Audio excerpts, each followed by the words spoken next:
Hey everyone, my name is Penny Zanker, and it's time to reset.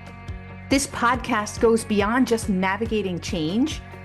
It's about new ways of thinking about how you can approach challenges, how you can shift your mindset when needed, create some space and grace for yourself so that you can rethink, recharge, and reprioritize when and where needed. Are you ready to unlock your full potential? Thank you for hitting play and sharing this next episode with me.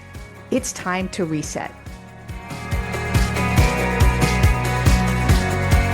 Welcome back. I am so excited today to dive deep with an old dear friend, Sara Schulting Kranz. We met initially, I guess that was like 5 or 6 years ago, a speaking event or a speaking training where we were taking our businesses to the next level. And so it's going to be fun today to reconnect and learn some new things. And Sara, just a little bit about Sara before we get started, is she is an authority in resiliency, leadership, and problem solving.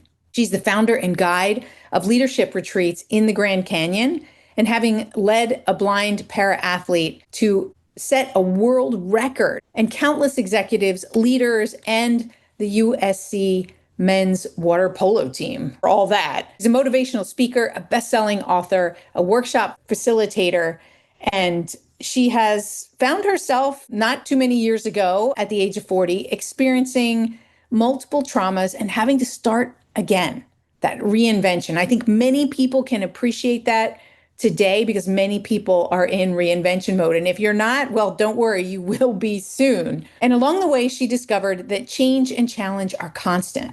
And only a few people really know how to bravely navigate and lean into the gifts that come with adversity or change or uncertainty. And so today she's on a mission to help individuals and organizations to transform their challenges into opportunities and discover what's achievable when creating cultures of resilience, collaboration, and creativity. So without further ado, Sara, welcome to the show.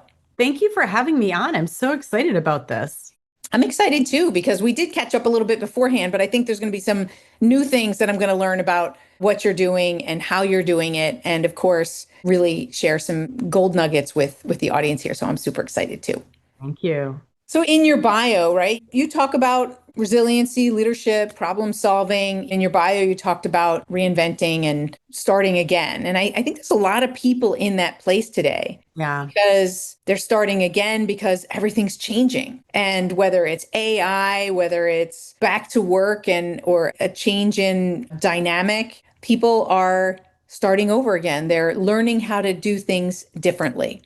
And so I just wanted you to share, I mean, you don't have to go into detail with your experience, but what helped you when you were starting over to get the courage to do that? It's easy. It feels much easier just to play the victim and blame someone else or just say, oh, I can't, or right. Or just start and then stop again. How did you reinvent and really stick with it all the way through? So we go through change every 12 to 18 months. That's what research shows us. And when I was 40, I had already gone through a lot of change in my life. Like I've had to approach change from many different angles, if it's through trauma, if it's through resiliency, through my trauma. And one of the things that I tell people is it's always a moment in time that will catapult you forward. But so often we don't recognize or even stop to see those moments in time, right? We don't recognize them, right? We don't recognize them. No, we don't recognize them. So let me ask you a question. Sorry to interrupt, but so if we don't recognize them, do we still get the same benefit of the change? Like if we were to recognize them, would we be even more resilient or even more powerfully led through or go through faster? I am going to love this conversation. Yes. So when we recognize them, we can also understand what's happening. Right. And I think so often that's where people also play into the victim, right? Like they don't want to step into what is my power behind this moment, behind this change. And you said something, they're starting again and they're starting over. And what I have chosen to believe in the change that I have gone through, it's always about starting again, because starting over, you're not building upon all of the resiliency that you've already walked through and built. And so when we can think about change as starting again, we're actually, it's like we're reinventing ourselves from a place of knowledge that we've already created. And so that's key right there. So let's And just kind of I'm like 100% with you throw that because out. I Yep. talk about the reset mindset. Reset is exactly what you're talking about. It's starting again with all the knowledge and the experience, but also understanding that the past doesn't equal your future, right? That you have a fresh opportunity. And I call that a reset moment when we acknowledge it and do that starting again to look at things with fresh eyes. Correct. So, all the way up until 40, when my trauma hit, I had had many moments. I call these like the resiliency moments, right? Of, wow, this hits me. This like struck me. This was a moment of awe, right? Of like, if it was me being in the mountains, if it was me sitting in a field with a blade, with watching blades of grass, whatever it was, I had these moments of realizing that all of these problems or challenges that I was going through throughout my life. And yes, there were a lot of them from the age of 16 all the way up to 40. It was like I was sitting in them, but I wasn't fully understanding them. I was recognizing them, but not fully understanding them. Then I go through my trauma at the age of 40. My entire life implodes. I'm in complex PTSD. My marriage is like literally taking me down. I had moments of where I thought about driving my car down the 405 out here in LA and taking my life. It was bad. Like I was in some bad space, fight, flight, or freeze, constant. And then I talk about the moment. And so you asked me, like, what was that moment? It was in 2014. I talk about this in my speech. I was hiking in Sequoia National Park with a group of friends who took me out there to help me to heal, because why not suffer more in physical suffering in order to heal, right? Right. So we were climbing up the side of this mountain, and I saw this little path off of the trail that I was on. And while I was climbing, what I didn't realize was my friend, while I was climbing this mountain with my friends, they kept putting these rocks in my pack, and I was finding them when I would stop to have a snack. I'd pull out another rock, and I was like, guys, like, this isn't funny. What are you doing here? But it was when I saw this path off the side of this trail that we were hiking on that I saw this ledge, this outcropping of rock, and I wanted to climb on top of it. So I took my pack and I climbed on top of this outcropping of rocks. And I was standing on this ledge. And this is the moment where I was looking out into this incredible view, this incredible valley in Sequoia National Park. And I felt so small. Now, it was also in that moment that I felt completely disconnected to all of the problems and challenges for once in my Mhm. life. Mhm. Right. So my brain was literally reorganizing itself, the stories that I had been telling myself, the problems that I was attaching myself to. And it was in that moment that I realized, wow, I've also been resisting the change that I have been in. And so that was that my moment of like freedom. I was completely disconnected from everything in my past. And I knew that I had what it would take to step into my future. Right. And so I think we have these moments, we don't recognize them.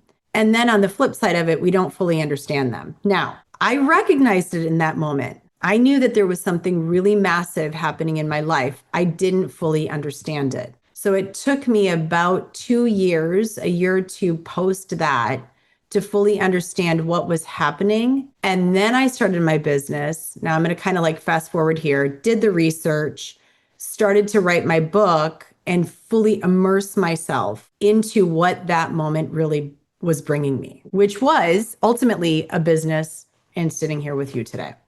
It's so interesting, right? There's that expression that you have to go away in order to find yourself, right? People go to Europe or do some sort of travel experience or especially into nature to find themselves. So, what do you think it is about getting away from our day to day that helps us to detach like that? Because I remember I recently had an experience where a lot of stress. I just written my book. I'm moving. I remember the message came to me as I was in nature and I've been doing some breathing techniques. And what came to me was just none of this matters.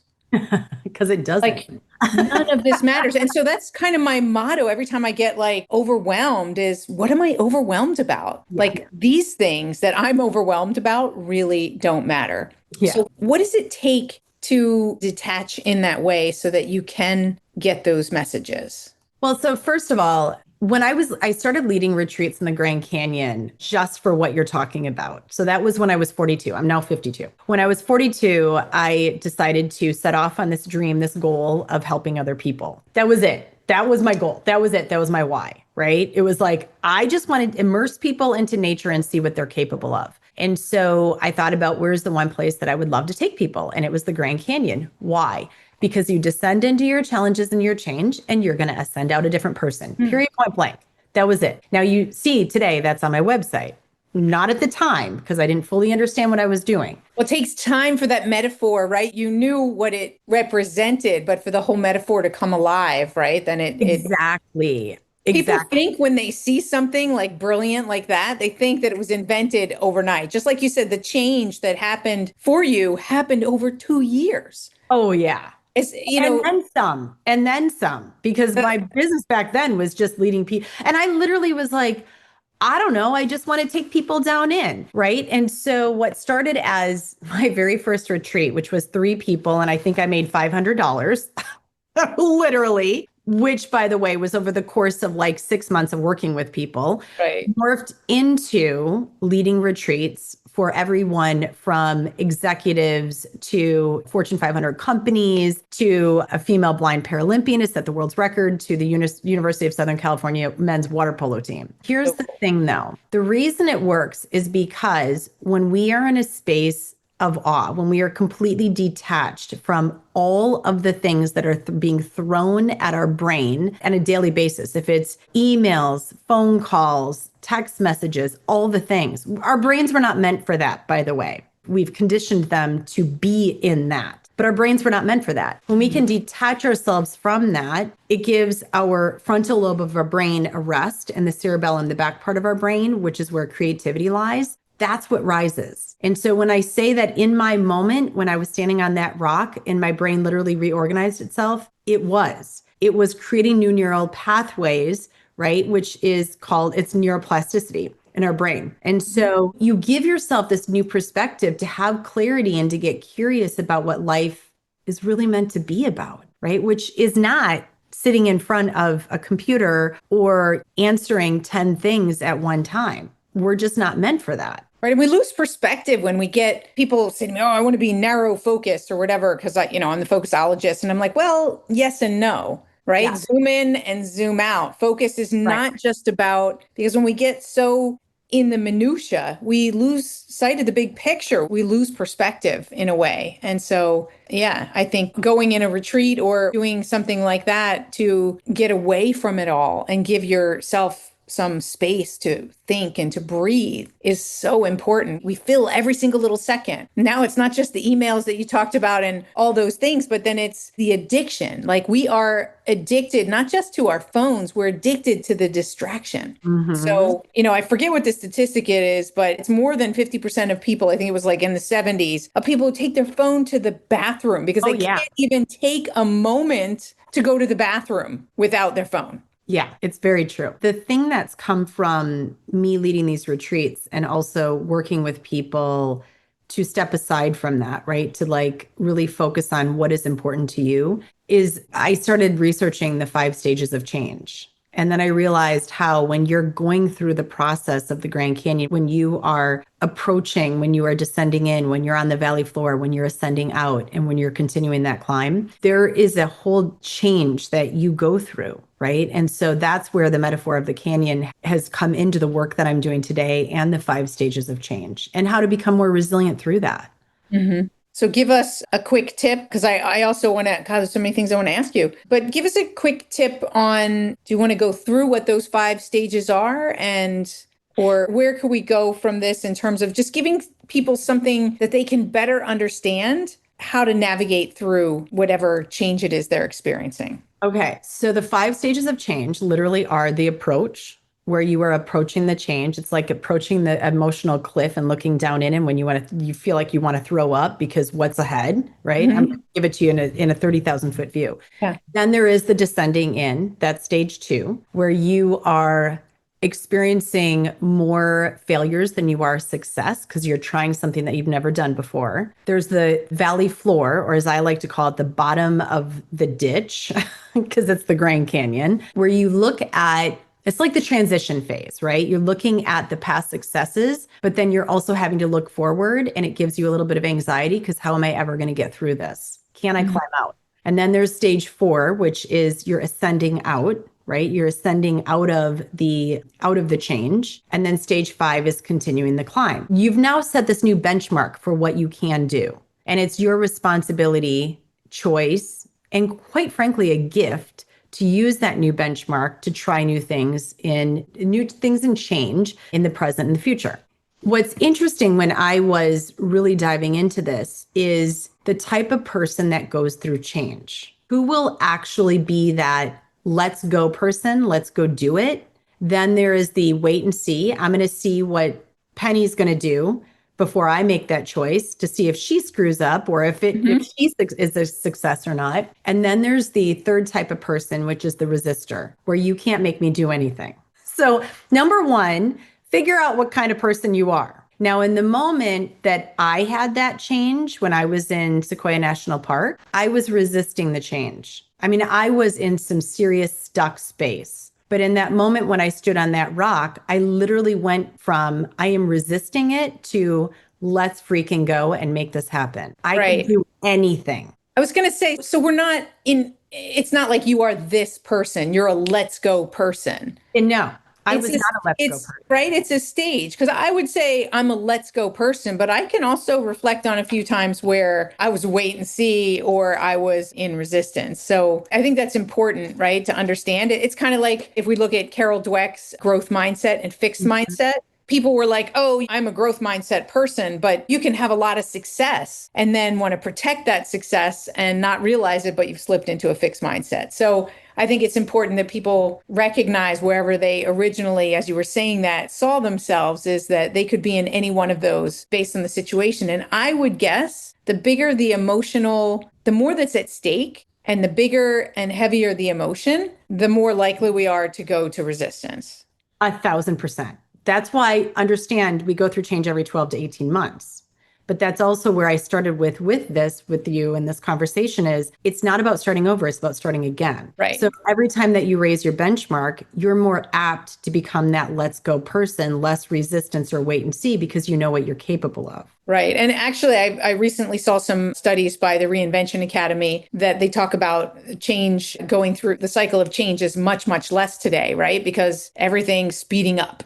So, Everything. so they were saying that 3 to 6 months is the change window now. Well, I think 12 to Not 18 is like the big massive change, right? Like that's like the big change where you're, oh God, I'm moving, or there's a death, or there's a divorce, or right. even like a birth, right? So There's, let's take it a step further. yeah, Okay. So this is what's really fascinating to me is when we are going through change, when we're approaching change, how do you get people to actually go through the change, right? There's 3 different ways a lot of times where people try to get people to go through change. One is through persuasion, where they try and persuade somebody to do something. and that doesn't work. That doesn't work.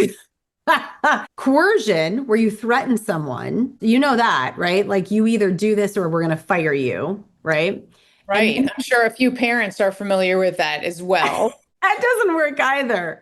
No, And we try. It might work. Here's the thing. I don't want to say it doesn't I work. work temporarily, It but might it's work temporarily. right. So will persuasion, but see, persuasion will not take out the emotional blocks that hold us from actually activation, which Right. is our third piece, changing the behavior and then letting the heart and the mind follow, which is activation. So when we can put our feet first and get people to go, then we can work on changing the heart and the mind, changing the mental blocks, right? The behaviors, or using the behavior to change the beliefs. So it's interesting because when I look back at all of my clients, literally, and I can't even tell you how many people down into the Grand Canyon or on retreats. We're talking like in the thousands.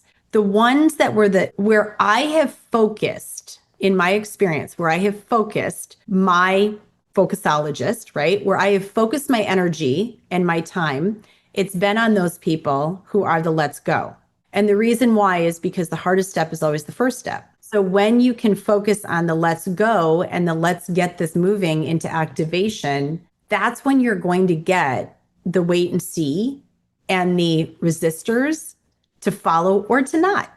They decide to leave They're or going to see it happening, right? They're right. going to see the progress and they're going to Yep. see others, and that might motivate them to go with, Where right? you place your energy is where you're going to get movement. Yep. And so I talk to people about that within change management. Also, we can go so far into this, but focusing on the positive that comes with the change is also what gets people to move forward.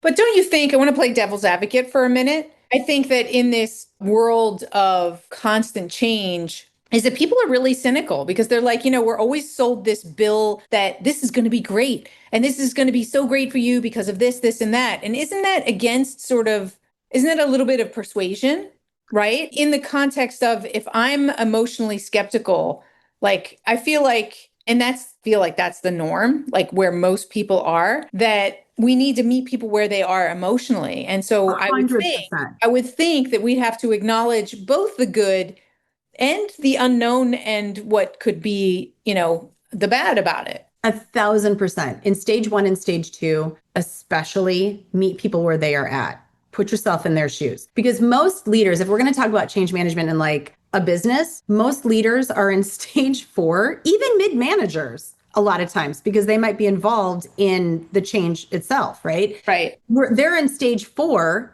and then they're like, hey, we're going to go through this. And then they announce it, and everybody else is in stage one and two, and they just expect them, okay, you're going to make it like to stage four, Right. without actually putting themselves in their shoes. But Yeah. go back to when I'm guiding people, for example, I am constantly putting myself in their shoes.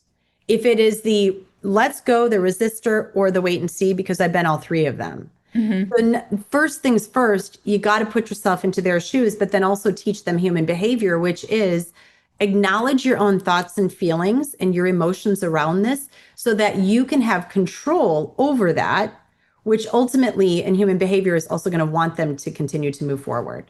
Don't spread toxic positivity. That's not cool. No, that is not That's going to not work cool. out. How do you have those emotional discussions at work? Like maybe give an example or something, because there might be leaders who, don't know how to do that. So there's one place that people forget to look. Okay.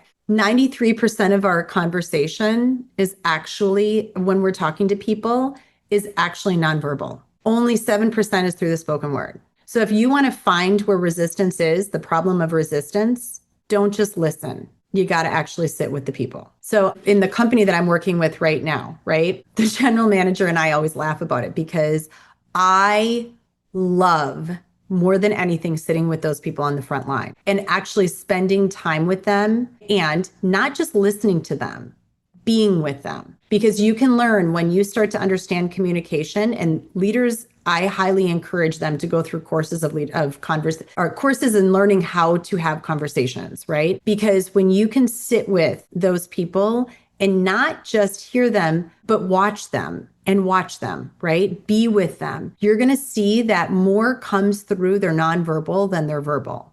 I always thought that was I like to challenge a little bit here and there. So On I your always thought way. that was a little bit of a myth. The Moravian, is that who's Yeah, that Meridian. Yep. principle, only in the context of when it's your body is going to speak louder than your words when you're not congruent. So I guess what you're listening for in their body language is when they're not congruent, when they say, yeah, I got this, but their body language is saying, no, I don't got this, or I'm not comfortable with this. Okay, I got it. I'll take it from here or whatever. That it's really when it's incongruent. Does that sound accurate? So one conversation isn't going to do it. And I think that that's where Of leaders course. also, they miss the ball, if you Right. will, They think I right? told them they They're should like, get it by wait now. a second, but we What sat is and had wrong this with them? conversation, right? And it's no, you got to be with them more than just for 1 hour, right? Like have these, especially in change, have constant conversations with people. Like walk into the building and actually watch what they're doing. Do they look happy? Mm. Not just because every moment is a different moment. The way that we show up is different in every moment. You're going to get a better idea though if you're actually with them and with them for more than just a small amount of time. Like be with them in it on a regular basis. And one of the things I hear, which is really interesting, is a lot of managers say they don't have time to manage. They Oh, don't have yeah. time to be with people. So, how would you suggest that they make the time? Because it is absolutely critical. How would you suggest they make the time for that? Even in the small conversations, right? Like even just walking through and having a very quick, short conversation with somebody about how are you doing today? Or what are your ideas in this? Because I think so often we listen or we'll hear the complaints. We won't hear the solutions from the people that are actually in the front line. And so when I'm working with businesses, for example, we have regular company meetings where it is I want to hear from you. And the thing about leading and doing this type of work, it's also about being able to call them out to hear their solutions in doing it in a way where it is collaborative, right? Doing it in a way where it is not pointing them out so that they're like under the spotlight, but it's, hey, no, we want you to be, you're a part of the team. You're a part of this company. Everything that you touch goes to the customer too. So let's get you involved in this and bring you into this conversation and hear what you have to say, regardless of what you think that because of the past, we didn't want to hear you. No, we really do. Right. It's So so important, it's so especially during important. change, right? It's Oh so my important gosh. that that becomes one of the core focuses. If you're going to navigate people through change, then you need to create the time and space to be with them. Well, and so in stages 1 and 2, we really have to put our more there than and ever. We have to put ourselves in their shoes and imagine what it would be like for us when we were stepping into this. And then Right. in stage 3 is when we have to give a lot more encouragement than ever before of, hey, we get it. We're at the bottom, right? Like we're really working through this together. And then stage 4 and 5, well, especially stage 4, because by stage 5, we're continuing that climb out. But in stage 4, we have to truly lean in. So when I was leading What the does that mean? Lean in. so when I was leading the female blind Paralympian through that Grand Canyon, there were 3 of us, right? One was in the front, one was in the back behind them. So one is explaining what the trail looks like. The person behind her is making sure that she's going in the right direction. And then the person way in the back is their rest and rotation. And we had a moment where we weren't sure if we were going to make this happen. We were at the bottom of the Grand Canyon, literally. We're not sure if we're going to get out because one of the guys started having a major issue, a health issue. And it was at that point that we were like, okay, wait, we're a team. So let's lean into the ideas, the solutions. Let's create the new pivots along the way. Let's put a plan into place and let's really lean into also the why of what us doing this. Like, what's our reasoning for it? And when we leaned into that, we did get out of the Grand Canyon. The third gentleman ended up having to abort the mission, but we ended up succeeding. And we not only set the record, the female record, but we broke the man's record. So let's talk about that. So it's Yeah. leaning into that mental strength, leaning into our past successes, leaning into our true belief that we have the ability to succeed. That's great. I'm glad I asked you that question because there's so much more behind that I wanted people to hear, right? That's really powerful. And that's So on the leaders, by the way. that's That's what? on the leaders. That's on the leaders. Leaders need to be able to lead from a place of servant leadership. Because when you're leading from a place of servant leadership, you are constantly thinking about and being in the shoes of also those people that you are leading. There's this like back and forth that needs to be happening. Absolutely. When you were talking about the person in the front, Mhm. describing what the trail ahead is and everything like that, it also made me think a little bit about AI Yeah. and how the AI is blind without us giving the prompts and the inputs. And I don't know how I just switched into that, maybe because I'm doing some No, I love AI it. I love thoughts, it. but it is the leader's, role to make sure that there's clarity, that there's enough descriptive that can allow that leadership to happen, whether it's a new employee, whether it's an AI prompt that they're doing, but that's becoming more and more important so that we can get the results that we're looking for. Otherwise, I guess I wouldn't say more important, it's always been important, Mhm. but I think that it's now even more accentuated because the Gen Z coming in, they don't take anybody's crap. Like you are not going to, tell them what to do. They are not staying. They are not loyal to you or to the company or need to stay somewhere a certain number of years. So it challenges leaders more. And then also with having the element of AI that's now going to be AI might be our customers in the future, right? And then it's Yeah. AI on AI and so forth. So we really need to bring ourselves into that clarity of leadership and that stewardship and make sure that we're guiding with clarity. What's your thought on that? I don't know. I just kind of randomly pulled that out of my. I 100% agree with you. I think that here's where I see it. Now, I lead a lot from my own intuition, my knowledge, my wisdom, because of just everything that I've lived through and understanding people and humans and all of it. I do believe that there is going to be a space where we're going to have this massive reckoning and realization of the importance of human connection. And I don't think we've hit it yet. And what I But mean, we are speeding there very, very fast. getting there very, very, very fast. Because And I think there are companies making decisions that are saying that AI can take over that human connection. And I'm actually doing a report of where AI can help us to be more human, but at the same time, we need to understand where the lines are and how to use it so it's an input and not the interaction itself. agree. And and I believe in the and, there is a piece of humans that you can never replace, Absolutely. which is the heart and the feelings, emotions. And it can do a really good job of it.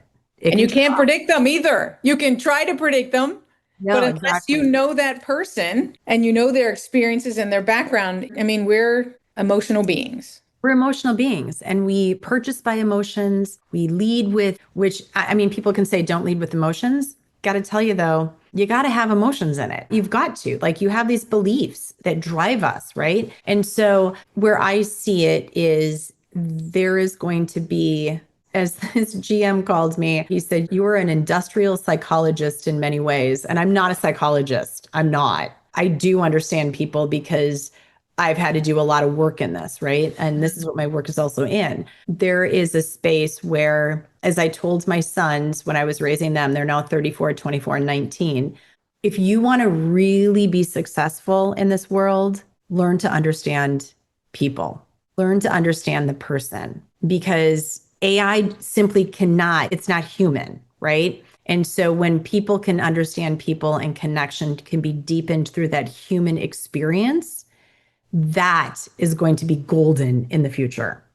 Because Absolutely. I just, that's where I see it. Now, take it or leave it. I'm 52. I've lived through a lot. So I don't know.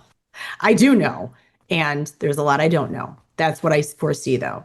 So, Awesome. So we're getting to probably the end of people's attention span because we are in the world of because we short are in the world attention of span. What did I not ask you that you feel like you need to and want to share before I move into like a quick round, I lightning round? don't think there's anything you haven't asked me that hasn't been super like 30,000 foot view. I will say that one of the greatest places that I've learned about myself has been outside. And so I encourage people to just simply get outside and take space and time to be in nature, because nature is one of our greatest gifts, Mm, cheapest therapy, and best classrooms. So love it. that's all I'm Love going to it. give you on that one. All right, well, let's go through a quick lightning round. This is sort of Yes. some interesting questions. So, what's one word that you use that's kind of like a cue to get you going and get you through things? Integrity. It always Okay. has been. So, is that Integrity. your power word? It's been my power word, I think, I believe I know since I was 16. I didn't realize it until I started really diving into the business world and realizing that without integrity, we have nothing. Period, point blank. Got to know. Absolutely. You got to know. You and believe and stand in it. And staying on the one word theme, what's one word that you would use to describe nature's role in our, Mm. in leadership or in our resilience, Transformation, for sure, transformation. transformation? I think that I've been with when I'm climbing. So I've climbed the Sierra Nevada mountains, which is I've climbed the Sierra High Route, which is in the Sierra Nevada mountains, tallest peaks in California. No trail, all route finding. Most challenging thing I've ever done in my life, 190 plus miles. Multiple, obviously, you're out there for like weeks. And nature gives us the best transformation of the mind, the heart, the spirit, the soul, the body when we allow it to transform us. Mm. because of the different perspectives that it gives. If it's ground level, all the way up to 14,000 plus feet, you also will find what you're capable of because you will be in that space of fear. Courage is what obviously builds confidence. And my greatest thing that I can say to people is be courageous and take that first step. Act despite the discomfort and the fear. Mm. Because when you do that, you're going to find what you're capable of. So true. Found myself in the mountains a few times and found what I was capable of. So, absolutely, whether it was on a bike or by foot. Yeah, it's a beautiful thing. It is. It really is. And nature's been my go-to, whether it's in that form or just to get out and get my feet in the grass or the sand or to get into water or just, I don't know, all forms of nature soothe me. As you said, it's sort of the mind, the heart, the soul, the spirit. I can appreciate that too. Yeah, it's a beautiful thing. What's your go-to to reset when you're stressed? Outside of nature, since I Outside. know nature is one of those things, but give us the secondary one then. Laughter. Laughter. Laughter, Love 100%. it. So I live my life by what I like to call the three P's: my purpose, my passion, and play. And I think life, business, everything is messy. And so play in the mess. Get curious. Love it. Dance in the rain. Dance in the rain. What's harder, self-forgiveness or forgiving others?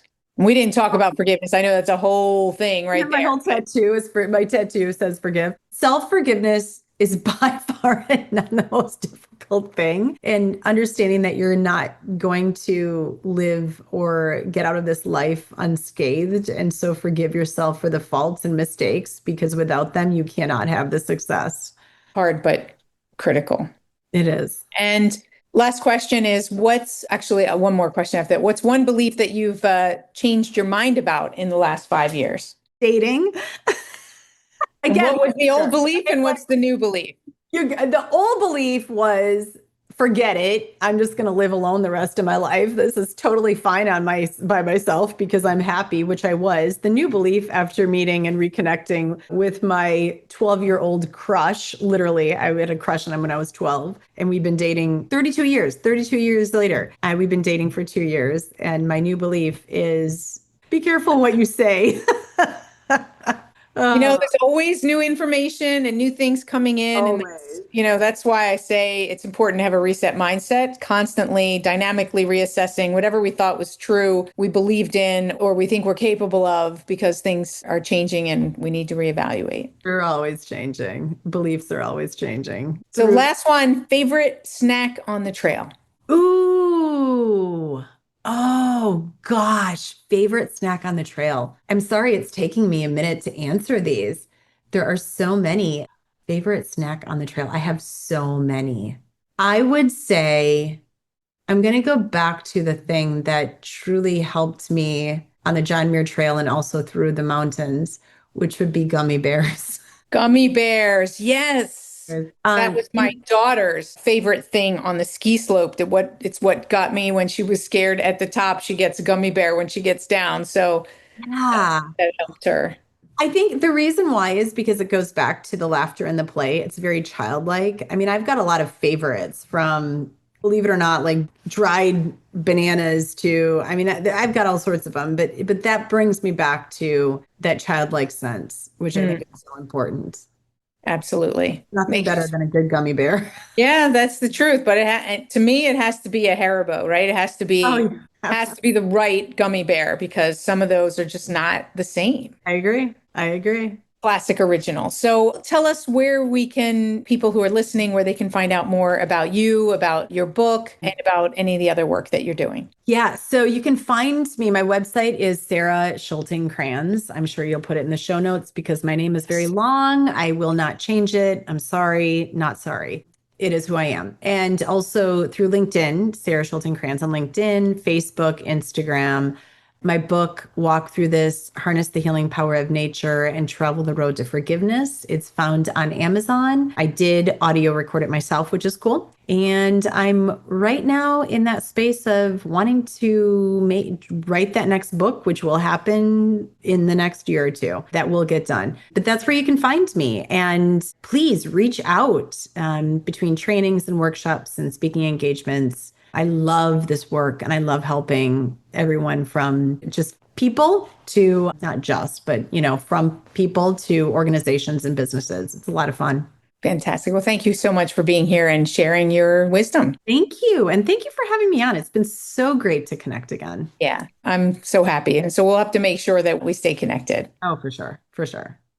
And you guys stay connected as well, right? So you have Sarah's information. Go give her a shout out, get her book, connect with her. And of course, stay tuned for the next episode for another great guest and another topic that's going to help you reset the way you're thinking, to maybe recharge, maybe reconnect to what's most important. We'll see you in the next episode.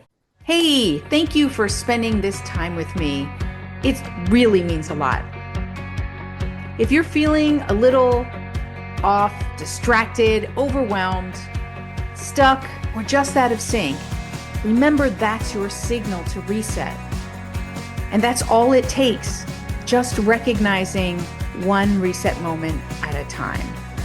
So stay tuned for more tips, tools, tricks, stories, strategies, all here on Time to Reset. We'll see you in the next episode.